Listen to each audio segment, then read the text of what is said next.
The ancient bells of Raven's Hollow Cathedral echoed across the kingdom of Eldoria as Princess Catherine stood at the towering windows of the palace's east wing. Her fingers traced the cold stone windowsill while she watched the morning mist roll over the castle gardens. Today was supposed to be different. Today was supposed to be the beginning of their new life together. Prince William of Eldoria had promised her they would announce their engagement to the world this morning. After 3 years of secret courtship, hidden meetings in the royal library, and stolen moments in the palace gardens, they were finally ready to face the responsibilities that came with their love. But as Catherine stood there in her flowing blue gown, the same color as William's eyes, she felt a growing unease in her chest. The palace corridors buzzed with unusual activity. Servants hurried past with worried expressions, and she could hear hushed conversations behind closed doors. Something was wrong. Catherine had grown up in the palace as the daughter of the kingdom's most trusted advisor, Lord Marcus Ashworth. She knew the rhythms of royal life, and this morning felt different from any other. A gentle knock interrupted her thoughts. "Your Highness," came the familiar voice of Elena, her lady-in-waiting and closest friend. Catherine turned to see Elena's pale face, her usually bright smile nowhere to be found. "Elena, what's happening?" "The entire palace seems to be in chaos this morning," Catherine said, walking toward her friend with growing concern. Elena's hands trembled as she held a sealed letter bearing the royal crest. "Princess Catherine, I bring urgent news from His Royal Highness Prince William. He has requested your immediate presence in the throne room." Catherine felt her heart skip a beat. The throne room was reserved for official royal business, not romantic announcements. "Did he say what this concerns?" "No, Your Highness, but—" Elena hesitated, her voice breaking slightly. "The king has called an emergency session with all the noble houses. Representatives from neighboring kingdoms have been arriving since dawn." A chill ran down Catherine's spine. Emergency sessions were called only during times of war, political crisis, or threats to the crown. She took the letter from Elena's shaking hands and broke the royal seal. William's familiar handwriting filled the parchment, but the words made her blood run cold. "My dearest Catherine, I must see you immediately. Our future hangs in the balance, and I fear what I must tell you will change everything between us. Please come to the throne room at once. Time is running short. With all my love, William." Catherine read the letter 3 times, each reading making her more confused and frightened. "Elena, help me understand. What could possibly be so urgent that it requires an emergency royal session?" Elena's eyes filled with tears as she spoke. "Your Highness, there are rumors spreading through the kingdom. Some say that King Frederick has received demands from the neighboring kingdom of Astoria. Others whisper about threats of war if certain conditions are not met." The kingdom of Astoria had been Eldoria's rival for generations. The two kingdoms shared a long, disputed border, and tensions had been rising for months. King Frederick had been working tirelessly to maintain peace, but Catherine knew that diplomatic relations had been strained. As Catherine made her way through the palace corridors toward the throne room, she noticed the increased security. Royal guards stood at every corner, their faces stern and alert. The usual warmth and friendliness that characterized the palace had been replaced by an atmosphere of tension and uncertainty. The massive doors of the throne room stood before her, guarded by 2 of the kingdom's most elite soldiers. As they opened the doors, Catherine was struck by the sight before her. The throne room, usually reserved for ceremonies and celebrations, was filled with the kingdom's most important nobles, advisors, and military leaders. King Frederick sat upon his throne, his usually kind face etched with worry and exhaustion. To his right stood Queen Isabella, her elegant composure barely masking her distress. And there, near the foot of the throne, stood Prince William in his formal royal attire, his broad shoulders tense with the weight of whatever news he carried. William's eyes met Catherine's across the room, and she saw something there that made her heart break, a mixture of love, desperation, and what looked like goodbye. He walked toward her with purposeful steps, his jaw set in determination, but his eyes betraying the emotional turmoil within. "Catherine," he said softly as he reached her, taking her hands in his. "Thank you for coming so quickly." "William, what's happening?" "Elena said there are representatives from other kingdoms here, and the entire palace is in upheaval." Before William could answer, King Frederick's voice boomed across the throne room. "Lords and ladies of Eldoria, I have called this emergency session to address a matter of utmost importance to our kingdom's security and future." The room fell silent.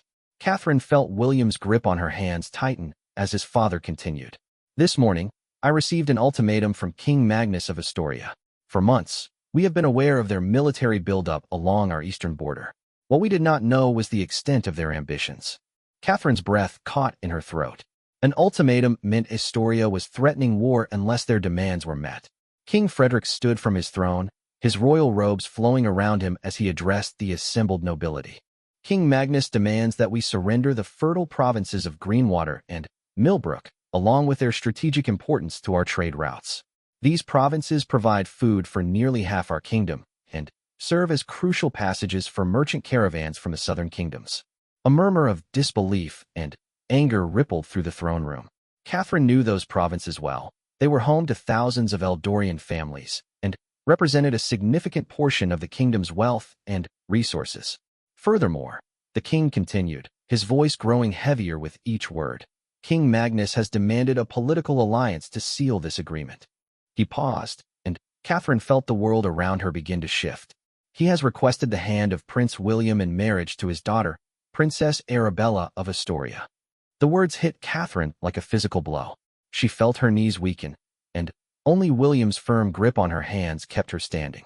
Around them, the throne room erupted in shocked voices and heated discussions, but all Catherine could hear was the thundering of her own heartbeat. William pulled her closer, his voice urgent and desperate as he whispered in her ear. "Catherine, I need you to know that I will never agree to this. I don't care about kingdoms or politics or threats of war. I love you, and I will find another way." But Catherine understood politics. She had been raised in the royal court, and she knew the impossible position William and his father faced. If they refused Astoria's demands, war was inevitable. Eldoria was strong, but Astoria had been building their military for years, and they had formed alliances with other kingdoms that opposed Eldoria's growing influence. "Your Majesty," spoke Lord Reginald, the kingdom's most experienced military advisor, "what timeline has King Magnus given us to respond to these demands?" King Frederick's face grew even more grave. 72 hours.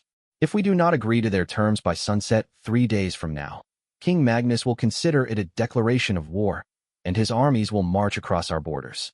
Catherine felt the room spinning around her. 72 hours to decide between William's personal happiness and the safety of their entire kingdom. She looked into William's blue eyes, seeing her own heartbreak reflected there, and she knew that despite his protests, they both understood what duty would ultimately require. The king continued outlining the military preparations that would need to be made regardless of their decision. Catherine listened with growing horror as he described the potential casualties, the economic devastation, and the uncertainty that war would bring to their people. As the meeting continued, William led Catherine to a quiet alcove near one of the throne room's massive stained glass windows. The colored light cast patterns across their faces as they held each other, both trying to process the magnitude of what they faced. "There has to be another way," William said, his voice breaking with emotion. "I've spent my entire life preparing to be a king who serves his people, but I cannot imagine ruling without you beside me." Catherine touched his face gently, memorizing every detail, the strong line of his jaw, the way his dark hair fell across his forehead, the sincerity in his eyes that had first captured her heart 3 years ago. "William, we both know what honor demands of us," she whispered, her voice steady despite the tears threatening to fall. "Your people, our people, they depend on you to make the choice that protects them, even if it destroys us." "I refuse to accept that," William said fiercely. "There must be diplomatic solutions we haven't explored. Perhaps we can offer different concessions or seek support from our allies in the Western kingdoms." Catherine wanted desperately to believe him, but she had observed enough royal politics to understand the reality of their situation. King Magnus had chosen his demands specifically because he knew they would force an impossible choice. The provinces he wanted were too valuable to surrender, and the marriage alliance would ensure Astoria's long-term influence over Eldoria. As the formal session concluded, nobles and advisors began filing out of the throne room in small groups, their faces reflecting the gravity of the situation. Catherine noticed her father, Lord Marcus, approaching with an expression of deep sorrow. "Catherine, my dear," he said softly, "I need to speak with you privately." William's arm tightened protectively around Catherine's waist. "Lord Marcus, surely any discussion can include me. Catherine and I face this crisis together. Her father's kind eyes met William's with understanding and sympathy. Your Highness, I respect your devotion to my daughter more than you can know. But there are political realities we must discuss, and I believe Catherine deserves to hear them from someone who loves her before she hears them from the royal council. Catherine felt a new wave of dread wash over her. Father, what haven't we been told? Lord Marcus glanced around the nearly empty throne room before speaking in a low voice. The marriage alliance is not merely a symbolic gesture, Catherine. King Magnus has made it clear that Princess Arabella would need to be crowned Queen of Eldoria within 6 months of the marriage. This would effectively place Astoria's influence at the very heart of our kingdom's governance. The implications hit Catherine immediately. Not only would William be forced to marry another woman, but that woman would hold a position of power that could reshape Eldoria's future. It wasn't just a personal sacrifice being asked of them. It was a fundamental change to their kingdom's independence. William's face went white with rage. That was not part of the original ultimatum presented to my father. King Magnus delivered additional terms through private channels this morning, Lord Marcus explained. He wants to ensure that this alliance gives Astoria permanent influence over Eldorian policies and decisions. Catherine felt the last of her hopes crumbling. Even if they could find a way to delay or modify the marriage arrangement, the underlying demand was for Eldoria to essentially surrender its sovereignty to Astoria. There's more, her father continued reluctantly. Intelligence reports suggest that if we refuse these terms and go to war, King Magnus has assurances of support from at least 2 other neighboring kingdoms. Our military advisors believe we would be outnumbered 3-1. The throne room had grown quiet except for their hushed conversation. Catherine could see King Frederick and Queen Isabella speaking intensely with their closest advisors near the throne, their body language reflecting the same desperation she felt. How long do we have to find an alternative solution? Catherine asked, though she already feared the answer. The Royal Council will convene again tomorrow morning to discuss possible responses, Lord Marcus said. But, Catherine, you must understand, every hour that passes makes our position weaker. King Magnus knows that we need time to mobilize our defenses if we choose to fight, and he has deliberately given us barely enough time to make preparations. William suddenly straightened, a new determination in his voice. Then, we use every minute we have. Catherine, there may be options we haven't considered yet. Despite everything, Catherine found herself smiling slightly at William's refusal to surrender. It was one of the qualities she loved most about him, his unwillingness to accept defeat even in the face of impossible odds. What are you thinking? She asked.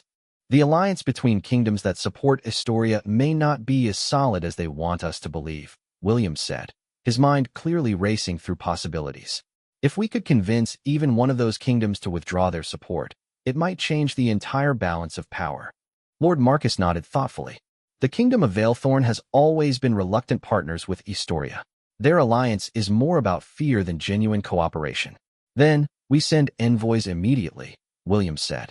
We offer Valethorn better trade agreements, mutual defense pacts, whatever it takes to convince them that their interests lie with Eldoria rather than Astoria. Catherine felt a small spark of hope ignite in her chest. And what about the other kingdoms? Could we seek support rather than simply trying to weaken Astoria's alliances? The Western kingdoms have been concerned about Astoria's expansion for years, Lord Marcus said slowly. They might be willing to support us if they believe Astoria's ambitions threaten their own territories. As they talked, Catherine noticed Queen Isabella approaching them. The queen's elegant bearing couldn't hide the exhaustion and worry etched in her features. Catherine, my dear, the queen said warmly, taking Catherine's hands in hers. I want you to know that both the king and I understand what this situation means for you and William. If there were any other way. Your Majesty, we understand the position the kingdom faces, Catherine replied, though her voice trembled slightly. We will do whatever duty requires of us. Queen Isabella's eyes filled with tears. You are both remarkable young people, and you deserve far better than the choices politics has forced upon you. The queen turned to William. Your father and I have been discussing every possible alternative. We've sent urgent messages to our allies, requesting immediate consultations. Perhaps together we can find a solution that doesn't require such terrible personal sacrifices. Mother, what about the possibility of a counteroffer? William asked. Could we propose alternative terms that might satisfy King Magnus without requiring the marriage alliance? We've considered that, Queen Isabella replied. But Our intelligence suggests that the marriage alliance is not negotiable from King Magnus' perspective. He sees it as the only way to ensure long-term influence over Eldoria. Catherine felt her brief hope fading once again. Every path they explored seemed to lead back to the same impossible choice: William's marriage to Princess Arabella or war. As evening approached, the throne room gradually emptied until only the royal family, Catherine, and her father remained. The massive space, which had been filled with urgent voices and heated discussions throughout the day, now felt hollow and cold. King Frederick approached their small group, his face showing the strain of carrying such a tremendous burden. "Catherine, I want you to know that you are like a daughter to Queen Isabella and myself. The thought of causing you pain is almost unbearable to us." "Your Majesty, I am honored by your words," Catherine replied. "But I also understand that a king's first duty must be to his people, regardless of personal cost." The king's expression grew even more pained. "Wisdom beyond your years, my dear. But that doesn't make these decisions any easier to bear." As the sun began to set outside the throne room's great windows, casting long shadows across the marble floors, Catherine realized that this might be one of the last evenings she and William would have together as they were now. Tomorrow would bring new discussions, new attempts to find alternatives, but the reality of their situation was becoming clearer with each passing hour. William seemed to sense her thoughts. He took her hand and led her toward one of the window alcoves where they could have a moment of privacy. "Catherine, no matter what happens in the coming days, I need you to know something," he said, his voice intense with emotion. "These 3 years with you have been the happiest of my life. You've made me a better man and shown me what it truly means to love someone completely." Catherine felt tears finally beginning to fall as she looked into his eyes. "William, you've been my whole world. I can't imagine my life without you in it." They held each other as the last light of day faded from the windows, both trying to memorize this moment before the weight of royal duty changed everything between them. Around them, the palace continued its preparations for whatever choice morning would bring. But for these few minutes, they were simply Catherine and William, two people in love facing the possibility that love might not be enough to overcome the forces arrayed against them. The bells of Ravenshollow Cathedral chimed the evening hour, their solemn tones seeming to count down the precious time they had left together. Catherine closed her eyes and tried to imagine a different world, one where love could triumph over politics, where they could simply be happy together without the weight of kingdoms resting on their shoulders. But when she opened her eyes, she was still in the throne room of the palace, still facing an impossible choice, and still desperately hoping for a miracle that seemed less likely with each passing hour. As they finally made their way back toward their families, Catherine couldn't shake the feeling that this might be the last normal evening they would ever share. Tomorrow would bring new challenges, new desperate attempts to find alternatives, and, ultimately, a choice that would determine not just their personal future, but the fate of everyone they loved in the kingdom of Eldoria. The second day dawned gray and somber over the kingdom of Eldoria. Catherine had barely slept, spending most of the night staring out her bedroom window at the palace gardens where she and William had shared so many secret moments over the past 3 years. The ancient oak tree where he had first told her he loved her stood silhouetted against the pale morning sky, a reminder of happier times that now felt like distant memories. Elena knocked softly before entering with Catherine's morning tea, her face showing the same exhaustion that plagued everyone in the palace. "Your Highness, Prince William has requested to meet with you in the royal library before the council session begins." Catherine's heart leaped at the mention of their special place. The royal library had been their sanctuary, where they could speak freely without the constant observation of court life. Among the towering shelves of ancient books and historical texts, they had planned their future together, shared their dreams, and fallen deeper in love with each stolen moment. She dressed quickly in a simple morning gown of deep green, William's favorite color on her, and made her way through corridors that seemed unusually quiet. The normal bustle of palace life had been replaced by an atmosphere of tense anticipation. Servants moved with hushed efficiency, and even the usually cheerful kitchen maids worked in worried silence. The library doors stood slightly ajar, and Catherine could see candlelight flickering from within despite the morning hour. As she stepped inside, she found William sitting at their usual table near the great fireplace, surrounded by maps, letters, and documents. His dark hair was disheveled as if he had been running his hands through it, and his formal jacket was discarded, leaving him in his white shirt with sleeves rolled up. "Catherine," he said, rising immediately as she entered. The relief in his voice was palpable. "I've been here since before dawn, and I think I may have found something." Her heart jumped with hope as she hurried to his side. "What is it? What have you discovered?" William spread a large map across the table, pointing to various marked locations.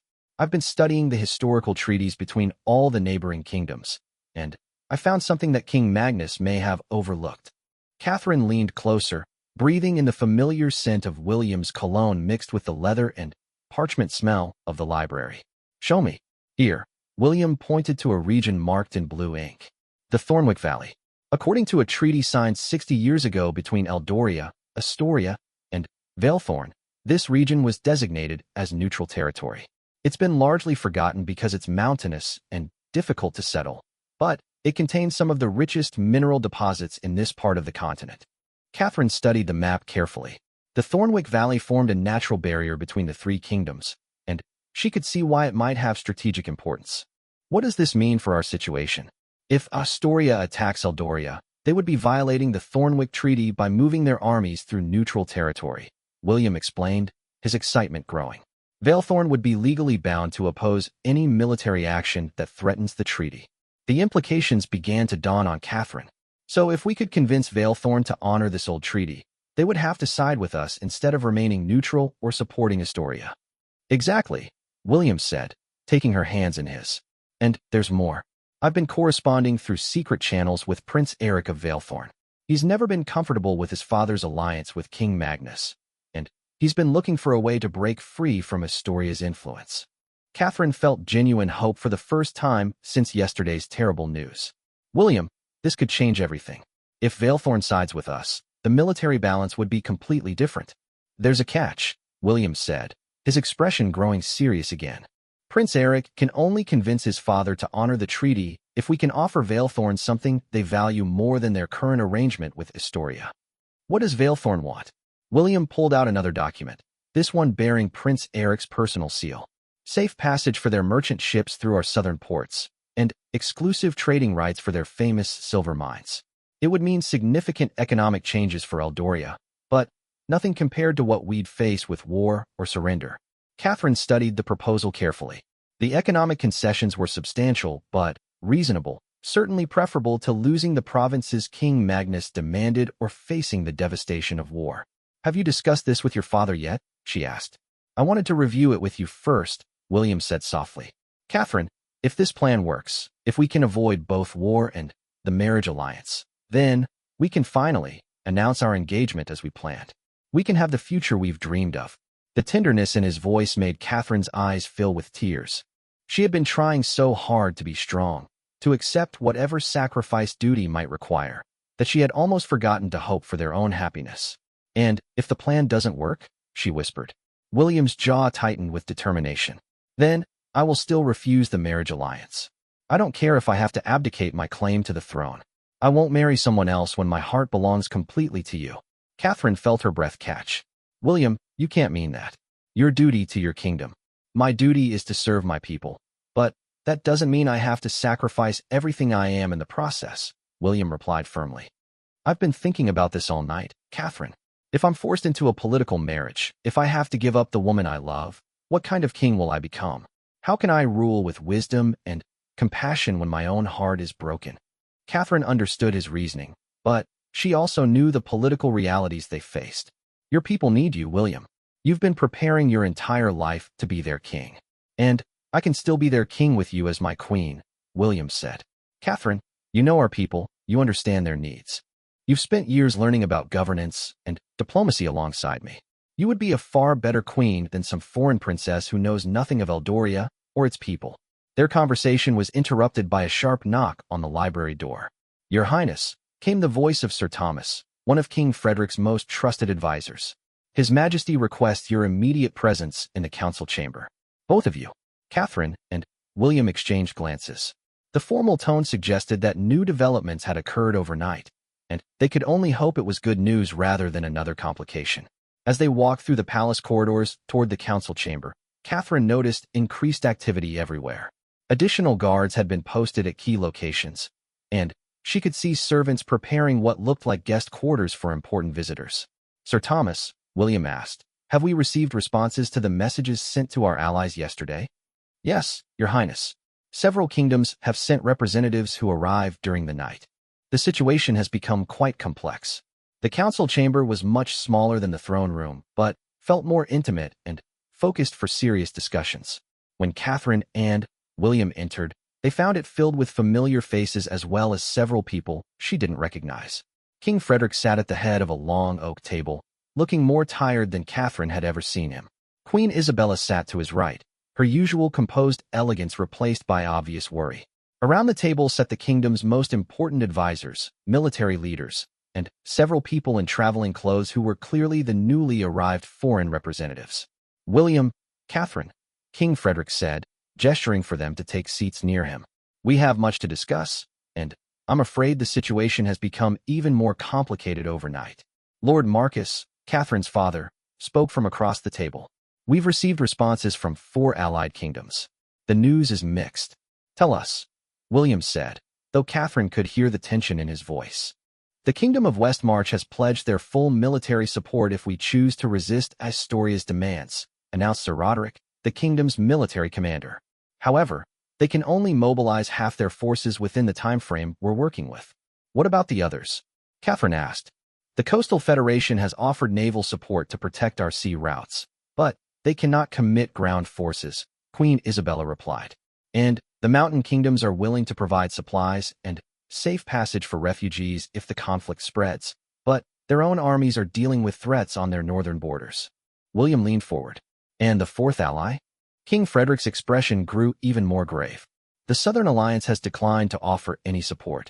Their message indicated that they fear Astoria's growing power and don't want to risk retaliation."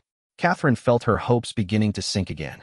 Even with Allied support, they would still be facing overwhelming odds if the conflict became military.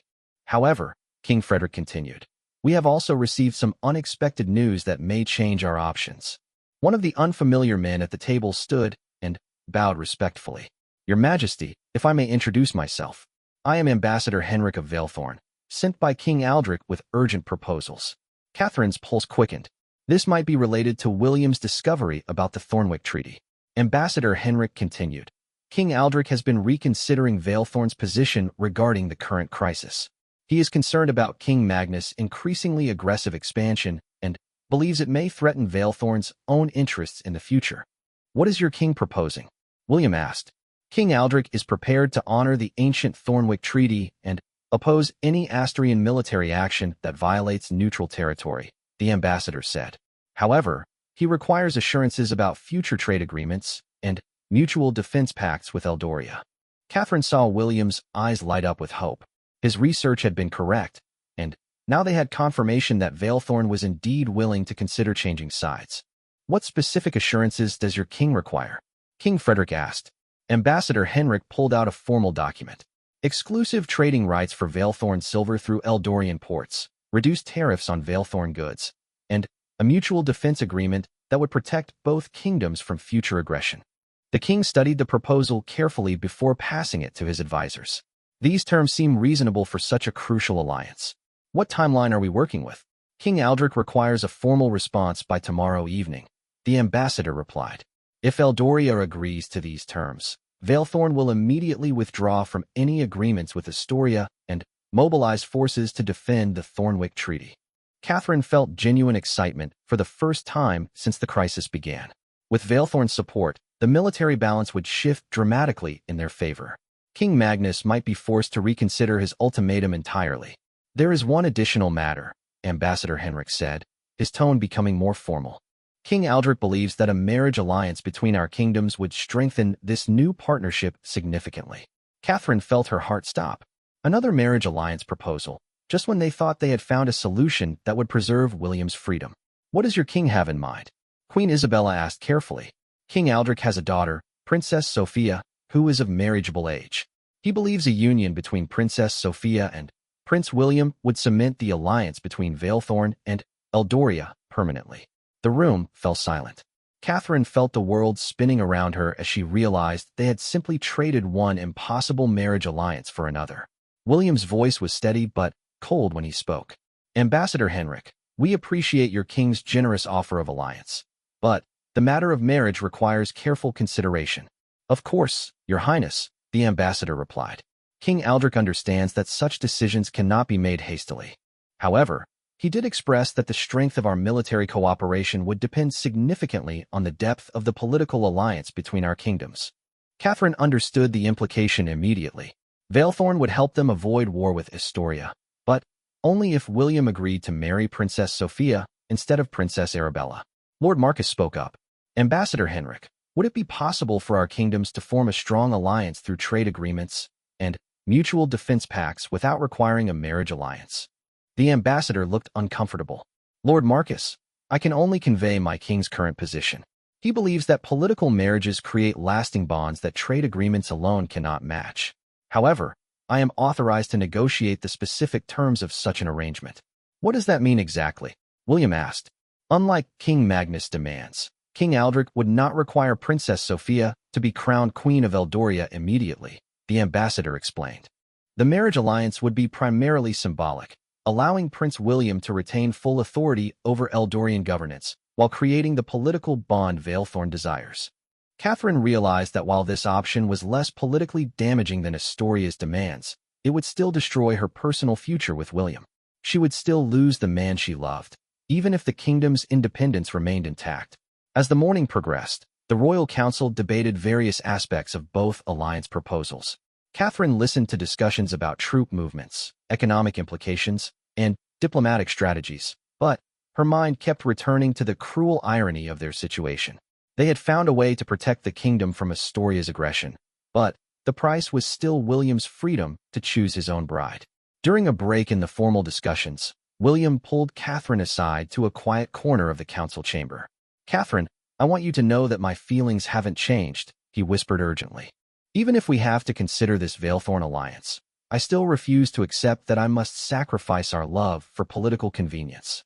But, William, if King Aldrich's support could save our kingdom from war, how can we ignore that possibility?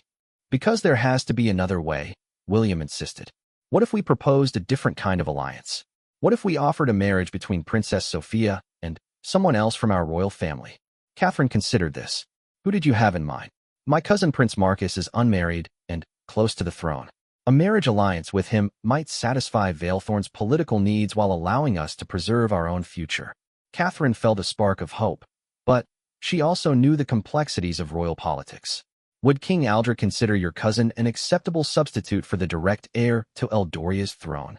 We won't know unless we ask, William replied.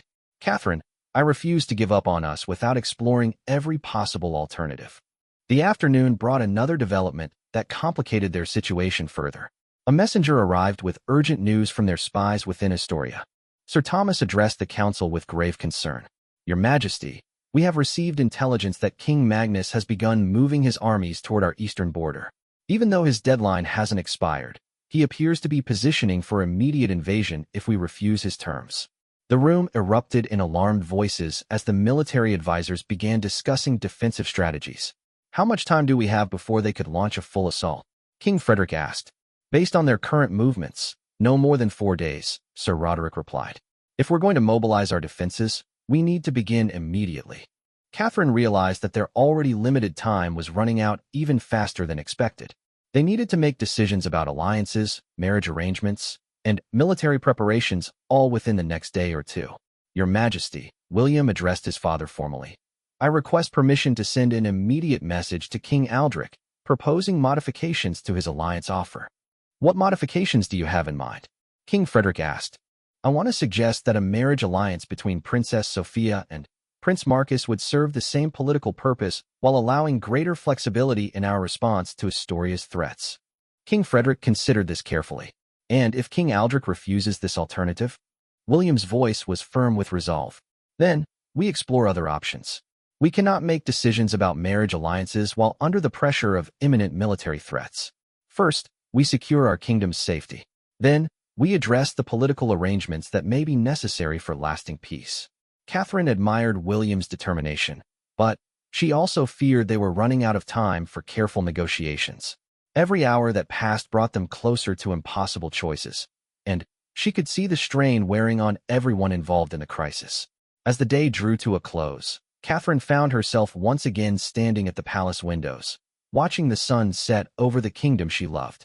Tomorrow would bring more urgent discussions, more desperate negotiations, and, ultimately, decisions that would determine not just her personal future with William, but the fate of everyone who called Eldoria home.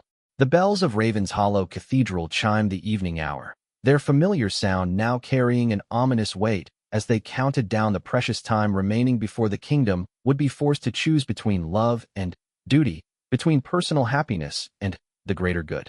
The third day arrived with an autumn storm that seemed to mirror the turmoil within the palace walls.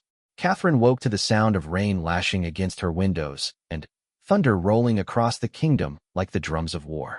She had managed only a few hours of restless sleep, haunted by dreams of wedding ceremonies where she stood as an observer while William married faceless princesses from distant kingdoms. Elena brought disturbing news with the morning tea. "Your Highness, there are reports of unusual activity throughout the kingdom. Citizens in the eastern provinces are fleeing their homes, bringing their families and livestock inland away from the Astrian border." Catherine's heart sank. The people were already preparing for war, which meant word of the crisis had spread beyond the palace walls despite efforts to keep the negotiations private. "What are they saying?" "The rumors vary, Your Highness, but most believe that war is inevitable. Some are angry that the royal family might consider surrendering territory to avoid conflict, while others are terrified of what Astrian occupation would mean for their families." Catherine realized that the weight of these decisions extended far beyond her personal heartbreak. Thousands of families were watching and waiting, their entire futures dependent on choices that would be made in the next few hours. An urgent knock interrupted her thoughts. "Your Highness," came a voice she didn't recognize. "I bring a message from Prince William. He requests your immediate presence in the war room." The war room was a part of the palace Catherine had never entered before. Located in the castle's most fortified section, it was where military strategies were planned and defended. As she hurried through corridors lined with portraits of ancient kings and queens who had faced their own impossible choices, Catherine couldn't help but wonder what those long-dead rulers would have done in her situation. The war room buzzed with intense activity. Maps covered every surface, marked with colored pins showing troop movements, supply lines, and strategic positions. William stood at the center of it all, still dressed in yesterday's clothes, his hair disheveled from running anxious hands through it. Dark circles under his eyes showed he hadn't slept at all. "Catherine, thank God you're here," William said, moving quickly to her side. "Everything has changed again. We received 2 urgent messages during the night that completely alter our situation." "What's happened?" Catherine asked, noting the mix of exhaustion and excitement in his voice. William led her to a table where several documents lay spread out. First, Ambassador Henrik brought King Aldrich's response to our counter-proposal about Prince Marcus. Catherine held her breath, hoping for good news. "King Aldrich has agreed to consider a marriage alliance between Princess Sophia and Prince Marcus," William continued, "but only as part of a larger arrangement that would still require a direct connection between his royal line and ours." "What does that mean exactly?" William pointed to a formal document bearing multiple royal seals. "He's proposing a double marriage alliance. Princess Sophia would marry Prince Marcus, and—" William paused, his jaw tightening. "King Aldrich's younger son, Prince Eric, would marry you." Catherine felt the blood drain from her face. Another marriage proposal, this time making her the political pawn instead of William. What would this accomplish? It would give Valethorn the royal connections they desire, while theoretically keeping both of us unmarried to foreign powers, William explained. "But, Catherine, it would still separate us permanently." Catherine stared at the proposal, trying to process the implications. "And the second message?" William's expression grew even more complex. "This one changes everything. It came from an unexpected source entirely." He picked up another letter, this one bearing a seal Catherine didn't recognize. "Princess Arabella of Astoria sent a secret message through our network of spies. She's requesting a private meeting to discuss alternatives to her father's ultimatum." Catherine's eyes widened in surprise. "Princess Arabella wants to meet with us? Why would she risk defying her father's orders?" "According to her message, she's as opposed to the forced marriage as we are," William said. "Apparently, she's in love with someone in the Astrian court and has no desire to marry me for political reasons." Catherine felt a surge of hope mixed with caution. "This could be a trap, William." Why would she help us? She claims to have information about her father's military plans and political alliances that could help us find a peaceful solution, William replied. She's proposing to meet secretly at the old hunting lodge in Thornwick Valley, the neutral territory we discussed yesterday. Catherine considered the possibilities. If Princess Arabella is genuinely willing to help us avoid this marriage alliance, she might have influence with her father that we don't understand. That's what I'm hoping, William said. But, Catherine, there are serious risks. If this is a trap, if King Magnus discovers that we're communicating with his daughter, it could be considered an act of espionage and give him excuse to attack immediately. What does your father think about this proposal? William ran his hands through his hair again, a gesture Catherine had learned meant he was deeply troubled. That's the problem. I haven't told him yet. I wanted to discuss it with you first, and he hesitated. And what? And I'm not certain he would approve. The potential risks are enormous, and as king, he might decide we can't take the chance of making our situation worse. Catherine understood William's dilemma. As a prince, he had some freedom to explore diplomatic options, but, as a son, he owed his father honesty about potentially dangerous decisions. William, we have to tell King Frederick about this opportunity, Catherine said firmly. If Princess Arabella can help us find a peaceful solution, doesn't that outweigh the risks? You're right, William agreed. But, Catherine, I need to ask you something first. If we pursue this meeting with Princess Arabella, if we try to find alternatives to both marriage alliances, are you prepared for the possibility that we might have to consider separating anyway? Catherine felt her heart clench. What do you mean? I mean that even if Princess Arabella helps us avoid war and political marriages, the pressures of royal duty might still pull us in different directions, William explained. There might come a time when loving each other isn't enough to overcome the obligations we have to our people. Catherine took his hands in hers, feeling the calluses from sword practice and the ink stains from long nights spent studying diplomatic documents. William, I fell in love with a man who puts his people's welfare above his own comfort. If that same dedication to duty ultimately requires us to sacrifice our personal happiness, then I will love you enough to let you go. William's eyes filled with tears. Catherine, I don't know if I'm strong enough to make that choice. Then, we make sure we don't have to, Catherine replied with determination. We explore every option, we fight for every alternative, and we don't give up until we've exhausted every possibility. Their conversation was interrupted by urgent voices in the corridor outside the war room. Sir Thomas burst through the doors, his face flushed with alarm. Your Highness, we have a serious problem. Asturian scouts have been spotted within 5 miles of our eastern border, well ahead of the main army. They appear to be conducting reconnaissance for an immediate attack. William immediately shifted into his role as a military leader. How many scouts, and are they moving toward specific targets? At least 20 riders, possibly more, Sir Thomas replied. They're focusing on our border fortifications and the main roads that lead to our largest towns. Catherine realized that King Magnus was no longer waiting for his deadline.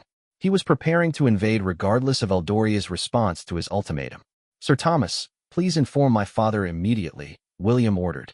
We need to convene an emergency session of the War Council within the hour. There's more, Your Highness, Sir Thomas continued grimly. Our spies report that Asturian supply wagons are moving into position for a sustained military campaign. This isn't just a show of force anymore. King Magnus appears committed to invasion.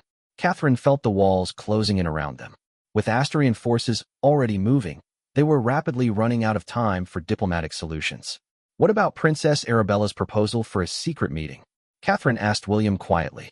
It becomes even more crucial now, William replied.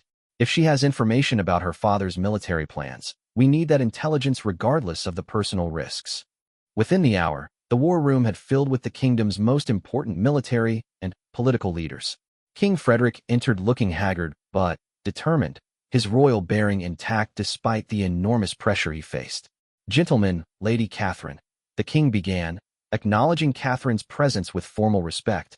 We are now facing imminent military action from Astoria. Our diplomatic timeframe has effectively collapsed. Sir Roderick spread detailed maps across the central table. Your Majesty, based on current Asturian movements, we estimate they could launch a coordinated attack within 48 hours. What are our defensive capabilities? King Frederick asked. We can mobilize our full army within 36 hours, Sir Roderick replied. With support from Westmarch, we can field approximately 15,000 troops. However, intelligence suggests Astoria will attack with at least 25,000 soldiers, plus their allied forces from neighboring kingdoms. The numbers painted a grim picture. Even with allied support, Eldoria would be significantly outnumbered. Your Majesty, William spoke up, I've received a communication that might provide crucial intelligence about Astorian plans. He explained Princess Arabella's secret message and her proposal for a meeting. King Frederick listened carefully before responding. The risks of such a meeting are enormous, William. If this is a trap, you could be captured or killed, leaving our kingdom without its heir during our greatest crisis. But if Princess Arabella is genuine, if she can provide information about Astorian weaknesses or internal conflicts, it could change our entire strategic position, William argued. Catherine watched the exchange between father and son, understanding the impossible position King Frederick faced. Every decision carried enormous risks, and the consequences of choosing wrongly could destroy the kingdom. Ambassador Henrik spoke up from his position at the table. Your Majesty, King Aldrich has sent additional information that might influence your decision. He produced another official document. Valethorn scouts have also observed unusual Astorian activity near the Thornwick Valley. It appears King Magnus may be planning to violate the Neutral Territory Treaty as part of his invasion strategy. This news seemed to galvanize the room. If Astoria violated the ancient Thornwick Treaty, it would legally obligate Valethorn to enter the conflict on Eldoria's side. How certain is this information? King Frederick asked. King Aldrich considers it reliable enough to begin mobilizing Valethorn forces along their border with the neutral zone. Ambassador Henrik replied. If Astorian troops cross into Thornwick territory, Valethorn will consider it an act of war against both the treaty and their own interests. Catherine began to see new possibilities emerging from the crisis. Your Majesty, if Astoria violates the Thornwick Treaty, wouldn't that give us legal grounds to request immediate intervention from other kingdoms that signed the original agreement? Lord Marcus nodded approvingly at his daughter's insight. Catherine is correct. The treaty was signed by 7 kingdoms originally. If Astoria violates it, we could call upon all the original signatories to honor their obligations. William's eyes lit up with understanding. Father, this could completely change the military balance. Instead of facing Astoria's alliance alone, we could have treaty-bound support from multiple kingdoms. But only if we can prove that Astoria actually violates the neutral territory, Sir Roderick pointed out. And that would require witnesses and documentation that would hold up to international scrutiny. King Frederick considered all these factors carefully before making his decision. William, I'm authorizing you to make contact with Princess Arabella, but with strict conditions. You will not go alone, you will not enter Astorian territory, and you will meet only in the presence of neutral witnesses who can verify anything she tells us. Catherine felt her pulse quicken. This was the opportunity they needed to explore alternatives, but it was also incredibly dangerous. Your Majesty, she said, surprising herself with her boldness, I request permission to accompany Prince William to this meeting. The room fell silent. Several advisors looked shocked that she would volunteer for such a dangerous mission. Catherine, King Frederick said gently, the risks are no greater for me than for William. Catherine interrupted respectfully. Your Majesty, I speak Astorian fluently, I understand their customs and political structures, and Princess Arabella might be more comfortable discussing sensitive matters with another woman present. William looked at her with admiration and concern. Catherine, I can't ask you to take such risks. You're not asking, Catherine replied firmly. I'm volunteering. We're in this together, William. Whatever solutions we find, whatever sacrifices we have to make, we face them as partners. King Frederick studied Catherine for a long moment before nodding slowly. Very well, but you will both travel with a full escort of our best knights, and you will establish clear signals for immediate retreat if the situation becomes dangerous. As the War Council continued planning for both diplomatic and military options, Catherine felt a mixture of terror and hope. In less than 24 hours, she and William would be meeting secretly with the enemy princess who might hold the key to avoiding a catastrophic war. The storm outside had intensified, and Catherine couldn't help but think it was an omen of the turbulent times ahead. Whatever happened at the meeting with Princess Arabella would likely determine not just her personal future with William, but the fate of everyone in the Kingdom of Eldoria. As the planning session finally concluded near midnight, Catherine and William walked together through the palace corridors one more time, both knowing that tomorrow might bring either salvation or disaster. "Catherine," William said softly as they reached her chambers, "whatever happens tomorrow, whatever Princess Arabella tells us, I want you to know that these past 3 years with you have been the greatest gift of my life." Catherine touched his face gently, memorizing every detail one more time. "And I want you to know that I would rather face danger alongside you than live safely without you." They held each other in the candlelit corridor, two young people in love preparing to risk everything for their kingdom and their future together, not knowing whether tomorrow would bring the answer to their prayers or the end of their dreams. Dawn broke cold and clear over the kingdom of Eldoria after the storm had passed, but Catherine felt no relief from the previous night's tempest.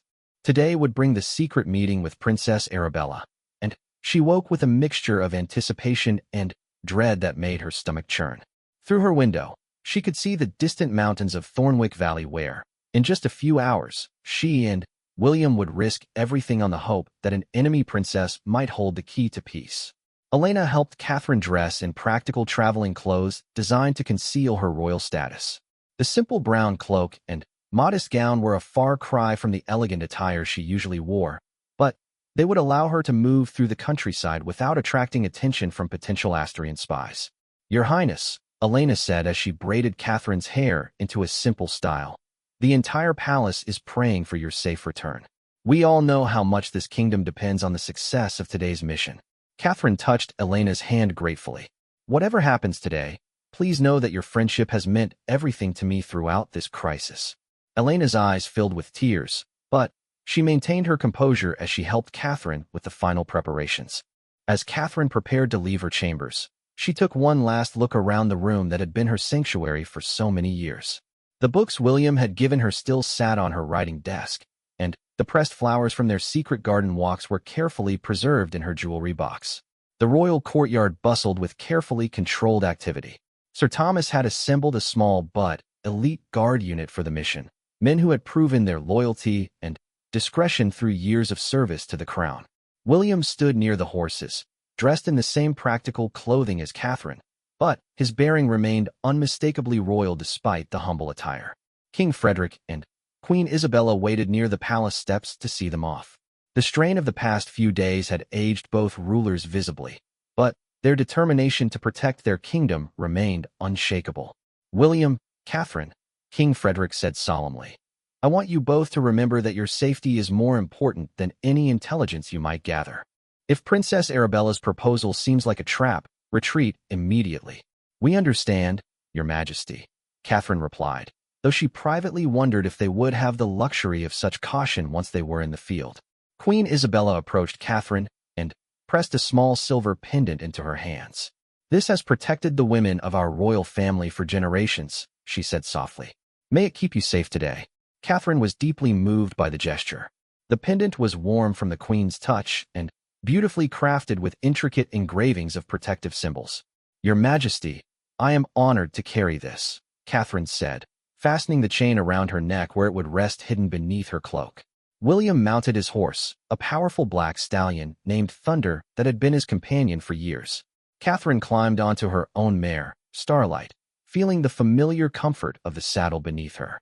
They had ridden together countless times through the palace grounds and surrounding forests, but never on a mission this crucial or dangerous. As their small party rode through the palace gates, Catherine looked back one more time at the towers and battlements that had been her home for so long. She could see servants and courtiers watching from windows and balconies, their faces reflecting the same mixture of hope and fear that she felt in her own heart. The journey to Thornwick Valley would take several hours through winding mountain paths and dense forests.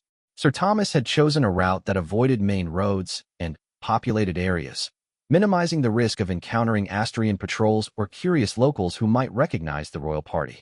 As they rode, William guided his horse closer to Catherine's. "Are you having second thoughts about this mission?" he asked quietly. "Every minute," Catherine admitted. "But not about coming with you. William, I keep thinking about Princess Arabella's message. Why would she risk her father's wrath to help us?" "I've been wondering the same thing," William replied. "Either she's genuinely opposed to this forced marriage and wants to help us find alternatives, or this is an elaborate trap designed to capture us for her father's purposes."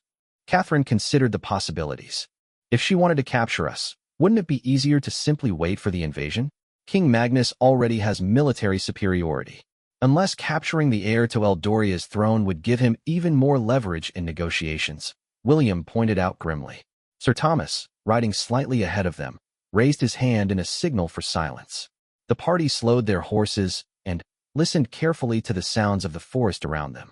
Catherine heard nothing unusual, but Sir Thomas's military experience had taught him to detect dangers that civilians might miss. After a few tense moments, Sir Thomas signaled for them to continue, but Catherine noticed that the guards were now more alert, their hands resting easily on their sword hilts. The forest grew denser as they climbed higher into the mountains, and Catherine found herself thinking about the first time she and William had ridden together through similar terrain. It had been during a royal hunting expedition 3 years ago, when they were still just friends learning to trust each other with their thoughts and dreams. William, Catherine said, wanting to distract herself from the current dangers. Do you remember that hunting trip when we got lost in the Silverwood forest? William smiled for the first time in days. How could I forget? You navigated us back to safety using nothing but the position of the sun and your knowledge of local landmarks. That was when I first realized you were far more than just a beautiful face at court. And you spent hours helping me find my lost riding glove, even though the hunting party was waiting for us, Catherine recalled. I think that was when I started falling in love with you, though I was too proud to admit it then. Their reminiscence was interrupted by Sir Thomas, who had stopped his horse near a distinctive rock formation that marked the entrance to Thornwick Valley. Your Highnesses, we've reached the neutral territory. From this point forward, we're under the protection of the ancient treaty, but also beyond the immediate reach of Eldorian military support. Catherine felt a chill that had nothing to do with the mountain air. They were now in the hands of fate, and whatever intentions Princess Arabella truly harbored. The old hunting lodge sat in a clearing surrounded by towering pine trees, their branches heavy with morning frost. The building had been abandoned for years, but someone had obviously prepared it recently for their meeting. Smoke rose from the chimney, and Catherine could see light flickering in the windows. Someone's already here, William observed, his hand moving instinctively to his sword. Sir Thomas dismounted and approached the lodge carefully, checking for signs of ambush or trap. After several tense minutes, he returned to the group. The building appears to be occupied by a small party, no more than 4 or 5 people, he reported. I can see horses in the stable area, but no signs of a larger military presence. Should we proceed? Catherine asked, though her heart was pounding with nervous energy. We've come this far, William replied. And if Princess Arabella is genuinely trying to help us, we can't afford to miss this opportunity. They dismounted and approached the lodge with careful steps. The ancient wooden door opened before they could knock, and a young woman emerged who could only be Princess Arabella of Astoria. Catherine's first impression was that Arabella was nothing like what she had expected. Instead of the haughty, imperious princess she had imagined, Arabella appeared nervous and genuinely distressed. She was beautiful, with dark hair and intelligent brown eyes, but her elegant features showed signs of strain and worry. Your Highness Prince William, Lady Catherine, Arabella said, offering a respectful curtsy. Thank you for agreeing to meet with me despite the obvious risks. Her voice carried a slight accent that marked her as Asturian, but her tone was sincere and urgent rather than threatening. Princess Arabella, William replied with formal courtesy. We appreciate your willingness to discuss alternatives to our current crisis. However, I must be honest that we remain cautious about your intentions. I understand your skepticism completely, Arabella replied. If our positions were reversed, I would feel the same way. Please, come inside where we can speak privately. The interior of the hunting lodge was rustic, but comfortable, with a warm fire crackling in the stone fireplace, and simple furniture arranged for conversation. Catherine noticed that Arabella had indeed brought only a small retinue, 2 ladies-in-waiting, and what appeared to be a trusted advisor. Before we begin, William said, I must ask directly, does your father know about this meeting? Arabella's face grew pale. Absolutely not. If King Magnus discovered that I was here, speaking with you, he would consider it treason. I am risking my life to have this conversation. Catherine studied the princess's expression carefully, using skills her father had taught her for reading people's true intentions. Everything about Arabella's demeanor suggested genuine fear and desperation rather than deception. Then, why are you here? Catherine asked. What could possibly motivate you to take such enormous risks? Arabella walked to the window, looking out at the mountain landscape before turning back to face them. Because I am as trapped by this political marriage as you are, Prince William. And because I believe my father's ambitions will ultimately destroy both our kingdoms. The sincerity in her voice was unmistakable, and Catherine felt the first glimmer of hope that this meeting might actually lead somewhere productive. Tell us what you mean, William said, settling into a chair and gesturing for Catherine and Arabella to join the conversation. Arabella sat across from them, her hands clasped tightly in her lap. My father has been planning this invasion for over a year. The marriage alliance was never his primary goal. It was simply a way to legitimize Astoria's eventual occupation of Eldorian territory. Catherine felt a chill of understanding. You're saying that even if William agreed to marry you, King Magnus would still plan to conquer Eldoria? Exactly, Arabella confirmed. The marriage would give him a legal claim to influence Eldorian governance, but his ultimate plan is to absorb your kingdom entirely into the Astrian Empire. William's face darkened with anger. Then, all of our diplomatic discussions have been meaningless. Your father never intended to honor any agreement that preserved Eldoria's independence. That's why I had to warn you, Arabella said urgently. Prince William, if you agree to this marriage, you would simply be giving my father a more effective way to destroy everything you love about your kingdom. Catherine realized that Princess Arabella's revelation completely changed their strategic situation. They weren't just fighting to preserve William's freedom to choose his own bride. They were fighting for Eldoria's very existence as an independent kingdom. Princess Arabella, what specific information can you share about your father's military plans? Catherine asked, understanding that intelligence could be their most valuable asset. Arabella reached into her traveling bag and pulled out several documents. These are copies of my father's strategic communications with his generals. They detail troop movements, supply lines, and the timeline for what he calls the Eldorian integration. William studied the documents carefully, his military training allowing him to understand their implications immediately. Catherine, look at this. King Magnus plans to occupy our capital within 2 weeks of the invasion's start, and he's already designated Astrian nobles to govern our provinces. Catherine felt sick as she read the detailed plans for dismantling Eldoria's government and installing Astrian administrators. This isn't conquest, it's the complete erasure of our kingdom. There's more, Arabella continued. My father has secret agreements with 2 neighboring kingdoms that guarantee them portions of Eldorian territory in exchange for their military support. Even if Eldoria could win initial battles, you would eventually face a coalition of 4 kingdoms. The strategic situation was even worse than they had imagined. Catherine began to understand why Princess Arabella had risked everything to share this information. Princess Arabella, I have to ask the obvious question, William said. Why are you betraying your own father to help us? Arabella's composure finally cracked, and tears began flowing down her cheeks.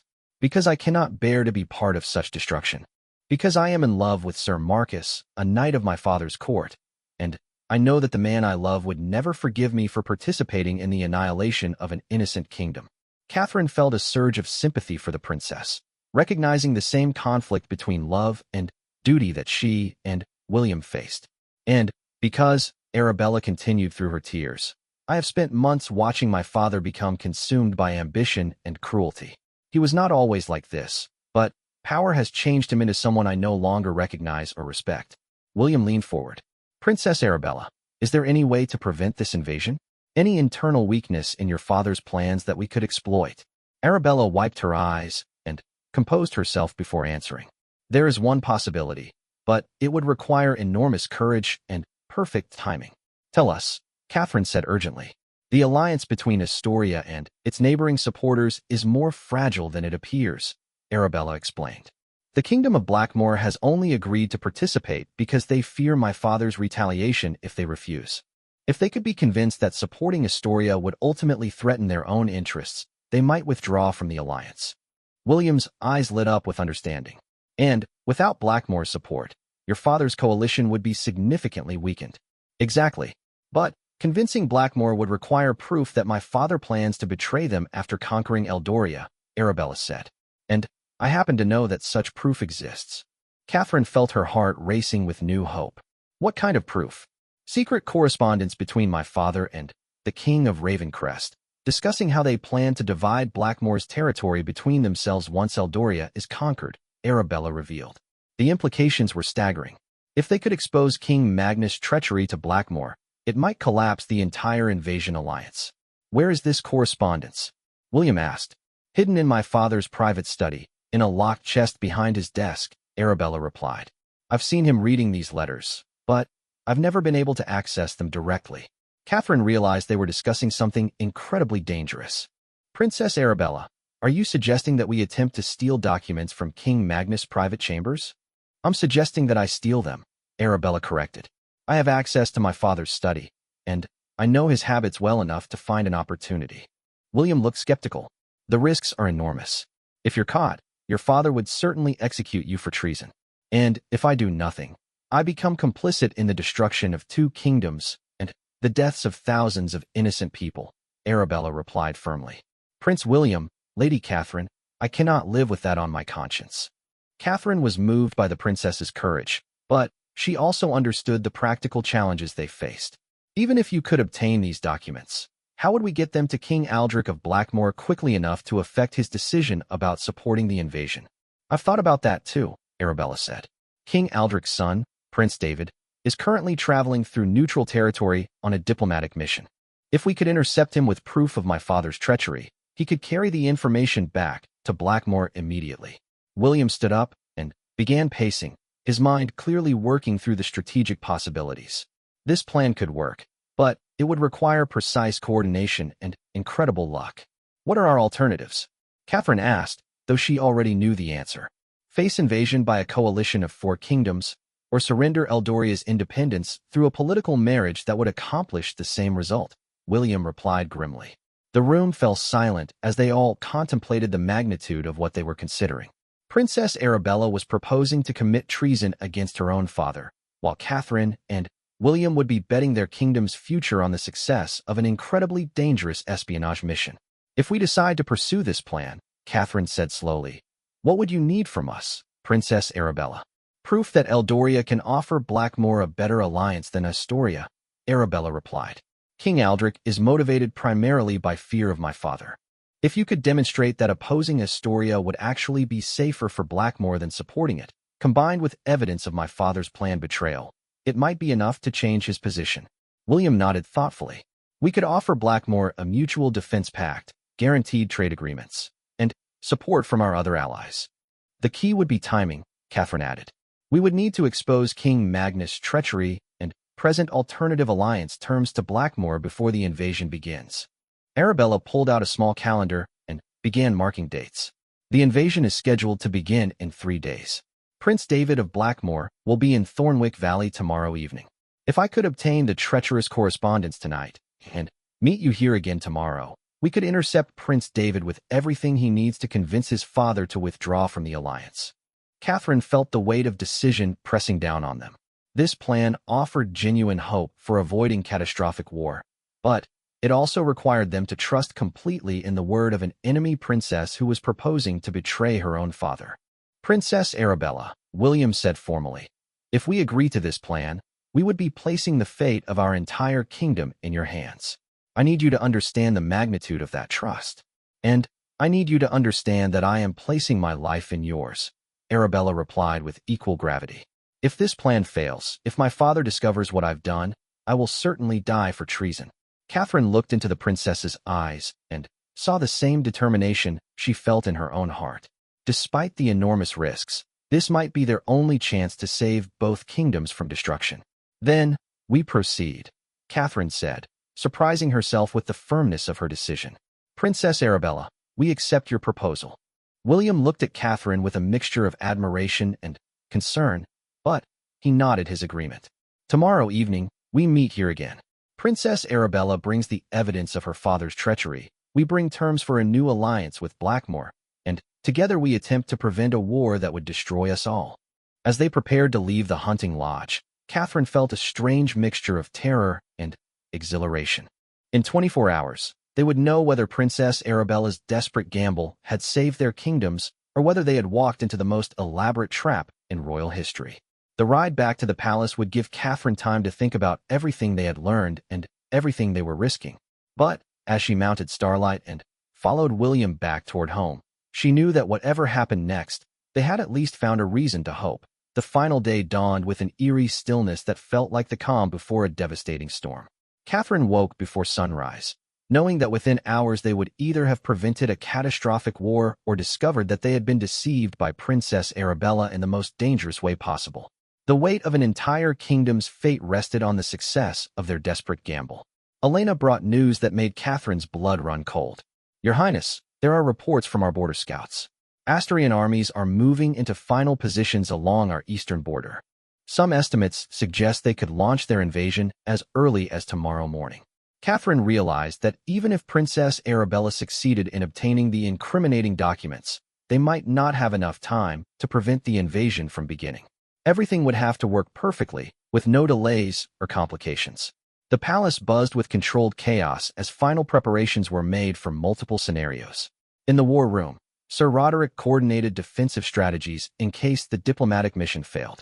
In the throne room, King Frederick met with ambassadors and allied representatives who had arrived to offer support.